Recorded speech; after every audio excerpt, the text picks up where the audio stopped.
Hey there! Behind me is the Bay of Ullapool. I'm riding along the NC500, and I'm doing it on the Tiger 900 GT Pro.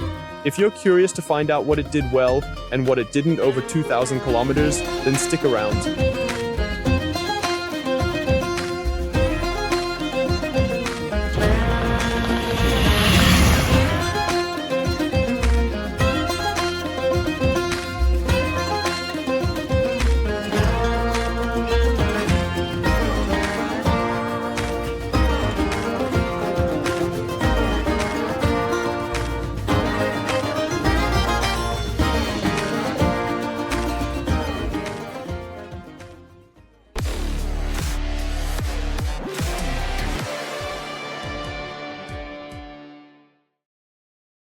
But before I dive into my impressions from Scotland, just a quick note. Normally we've got a whole arsenal of brilliant cameramen, but sadly none of them could join me in Scotland this time, so I went all in with Insta360. The regular camera for all the POV bits is the Ace Pro 2, which we've been using since this year. And then, of course, there are the really cool shots, especially in such a stunning landscape like Scotland. I really hope I've managed to capture those with the X5 from Insta360. Let me know what you think, and enjoy the video. Yes, I was on holiday, and as is often the case at 1000 PS, when you're on a bike during your holiday, you somehow end up doing a bit of work as well. But in this case, I genuinely enjoyed it. I got in touch with Feel Good Ryzen, a company that organizes motorbike tours, and they helped me put together this amazing route along the NC500, plus a little further north and a bit down south as well, with some brilliant recommendations. And that was, so to speak, my early summer holiday, and I definitely want to carry on doing more of that with bikes, because alongside the 900 GT Pro, we also had the brand new Tiger Sport 800 with us. So that means I brought 2 more videos back from Scotland. One solo video on the 800, and another where I compare both of Triumph's most road-focused touring bikes in the mid-range segment. Is it the Sport Tourer or the Touring Tourer that takes the lead? You'll find that out in the other video. And if you don't want to miss either of them, now's a good time to hit that subscribe button. Then you'll get notified as soon as they go live. But right now, let's focus on the Tiger 900 GT Pro. Triumph gave it a full update for 2024. It now delivers 108 horsepower and 90 Newton meters of torque. So it's had a bit of a power boost. And I've got to say, that really helps here, especially when riding fully loaded like we are now. Of course, Triumph UK didn't hold back and threw in all the bells and whistles. And even before that, the standard equipment on this 900 GT Pro was already seriously impressive. We've got things like a heated seat for the rider. As far as I know, the pillion heating is optional. We've got 3-level heated grips, both of which came in pretty handy, with daytime highs hovering around 8 degrees during a Scottish June. And Triumph also equipped us with the standard pannier system, including a top box. And I've got to give them credit there. Sure, it's not the most elegant solution. You've got those wide brackets sticking out at the sides, but when it comes to mounting and removing the cases, it's dead easy. You can do it one-handed, which is a real bonus when you're setting off early with heavy luggage. In terms of ergonomics on the Tiger, we've got an adjustable seat height ranging from 820 to 840 millimeters. I'm 1.87 m, and of course I ride it in the higher seat position, and even then, the knee angle isn't sharp, but it's definitely on the sportier side. Other than that, the handlebar is wide and easy to grip, really nicely finished. A bit of a technical hiccup took us elsewhere, but I'll just carry on here with the suspension. The suspension on the GT Pro is truly of exceptionally high quality. Up front, we've got 180 millimeters of travel in the fork, which is adjustable for both rebound and compression. The rear shock offers 170 millimeters of travel and can be adjusted for preload and rebound. It's a really great setup, especially if you're riding 2 up now and then. Just one click on the display, the rear lifts, and you're back to the full 170 millimeters of travel. Both components are from Marzocchi, and to see what they're capable of, let's hop on and check it out in the saddle. And we're off straight away.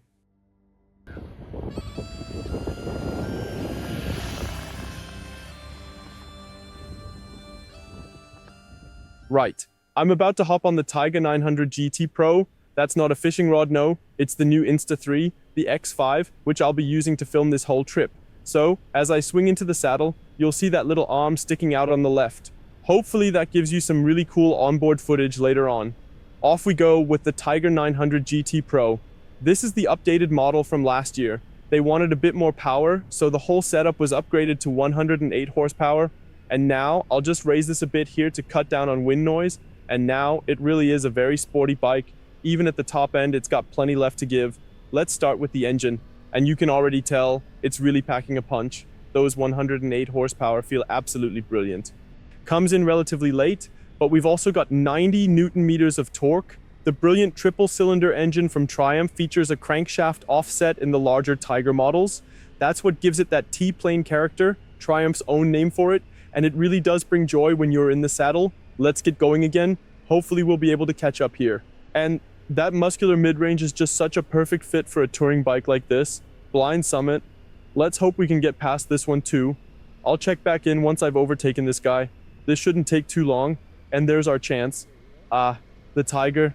This bike really is a blast. That engine, and the brakes too, but I'll get into that in more detail later.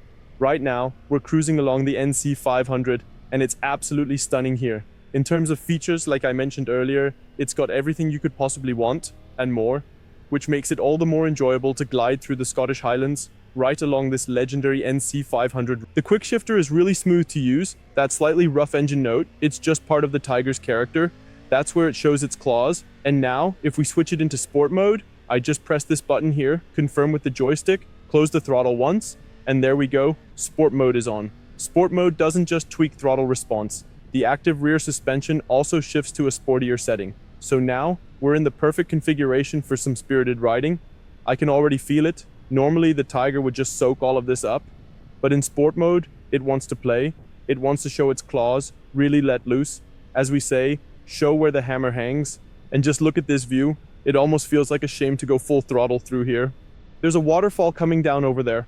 Honestly, you don't need to advertise this place at all. It's just perfect for motorbike riding. And now we'll just let it fly. The sound. It's quite restrained, I have to say. So much so that you're never bothering anyone at lower speeds. But in the saddle, when things really get going, you definitely feel it. When you give it a bit of a blast. And the Tiger handles that beautifully. You'll find yourself doing it again and again, just for the fun of it. Okay, it's getting a bit narrower here. I think I'll tell you a bit more about the Tiger 900 GT Pro from higher up. Take care for now. Right, welcome back in the saddle of the Tiger 900 GT Pro. Now we're getting to the nitty-gritty. Time for some real riding impressions. I hope you can hear me okay. Wind is always a bit of an issue up here on the NC500 in the north of Scotland, which we're currently tackling. I've got to admit, up to now, I've only ever been a bit of a part-time fan of the Tiger 900 GT Pro, so to speak, because as so often, the better bike can be the enemy of the good one. And by that, I mean the Rally Pro, the one with the 21-inch front wheel. But for this trip, we were planning to stay exclusively on tarmac. So in that case, the GT is definitely the better choice, and also the better match for our comparison video with the new Tiger Sport 800. As you can see, the sun has come out, the roads are dry, so we can carry on with our moto vlog. We left off talking about the suspension. And for a touring enduro, the Tiger 900 GT Pro doesn't actually offer loads in that department. We're talking about 170 millimeters at the rear and 180 at the front. One nice side effect, you may have noticed it earlier when I gave it a bit of stick, it doesn't really dive much. It all feels fairly relaxed. And yeah, I don't need any hardcore off-road performance here anyway. What I do get is all the bumps and potholes on these country roads. The suspension soaks all that up brilliantly. At the back, we've got semi-active adjustment. Oh, and now the sun's really coming through. Lovely. And while riding, I can even, let's just do it now, dive into the menu and adjust the damping. We're aiming for comfort now. Actually, no, let's go a bit sportier after all. That's set as the default. It's a very cool feature, one I really appreciate. Let's see if the wind protection improves. Yes, much better now, since we're picking up the pace. As for the shock's response, it's genuinely very refined. You can tell when it's set to comfort, you get that gentle bouncing effect. Then you hit a few ripples in the tarmac like I just did. And that bounce is simply gone. Having that kind of selective control is fantastic. Same goes for riding with a pillion. I just flick the switch to one rider plus luggage and the bike adjusts. Then I switch to 2-up mode and the suspension adapts again. Now we're going through a village, so it's a bit more relaxed. It's just up ahead. You can see here in Scotland the roads are always a bit, well, it's hard to tell. Is that gravel or is it just a patch of worn top layer? But overall, the grip is actually very, very good. And that's for a reason. this area averages 22 rainy days a month. June is one of the drier months, and even then, it still has 20. So yeah, plenty of moisture. That's why I always say the tires have a really important job here. On this test bike, though I'm actually not sure if it's standard equipment, I don't think it is, we've got the Pirelli Scorpion Trail 3, and that's truly in a class of its own. It performs brilliantly here. Excellent grip, especially when paired with the high-end electronics Triumph has fitted to the Tiger. We've got cornering ABS, we've got lean angle sensitive traction control, it's all included, a proper safety net, which you're happy to rely on during unpredictable days like this when grip levels can change constantly. As for wind protection, the electric screen on the 900 is really excellent, especially in the higher position. I'm 1.87 meters and I barely get any wind hitting my helmet. That's something I really appreciate because it allows you to relax properly, especially when the rain picks up. Right, cattle grid coming up. You've got to be a bit careful on those, they're notoriously slippery. And now, the sun's coming back out again, it's just beautiful. Ergonomically, I'm really happy, especially with the extra features. Heated grips, heated seat, you can see it on the display, 11 degrees. It's a real blessing to have those on board. Triumph has gone all out here, even in the mid-range class. They've packed in all these great features and it really adds to the fun. What really stands out with the Tiger is how nimble it is. It's genuinely an agile mid-sized touring bike. We weighed it at 226 kilos on the livestock scale. That was with the 2021 model, mind you. This 2025 version won't have changed massively, although that's just the figure on paper. Because when I look behind me at what's going on, fully loaded with cases, that definitely adds weight. Not just in terms of the bike itself, but you do feel it a bit in the handling too. Everything becomes just a touch more sluggish.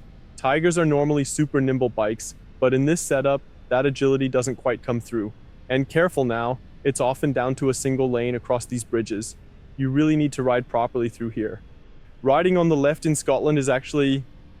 Yeah, thanks. Cheers everyone. People are incredibly considerate here, especially towards motorcyclists. It's a whole different story compared to other parts of Europe. Scotland really is a role model in that respect. Now I'll let you soak in the scenery and sound for a minute or two, and I'll check in again from a different spot. Maybe add a few things I might have missed earlier. Alright, checking back in a bit sooner than expected.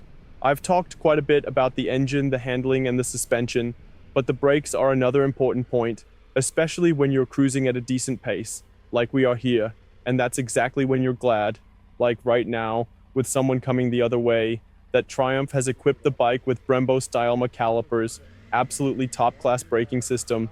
Yep, that worked out nicely, plenty of room. Triumph hasn't cut corners here, and rightly so, because this Pro version, it just has that extra edge, and I've just shown you how effortlessly you can bring it to a stop. No trouble at all. Let's keep going. The rear ABS is switchable, even though this is the road-oriented model, but for that, you do need to switch into off-road mode, and Triumph has added a really neat feature here. Previously, it would always reset, which was due to legal requirements, but now, if you kill the engine and turn the ignition back on, the bike actually asks you, do you want to stay in off-road mode? If yes, just press these two buttons, and it automatically switches you back into that mode.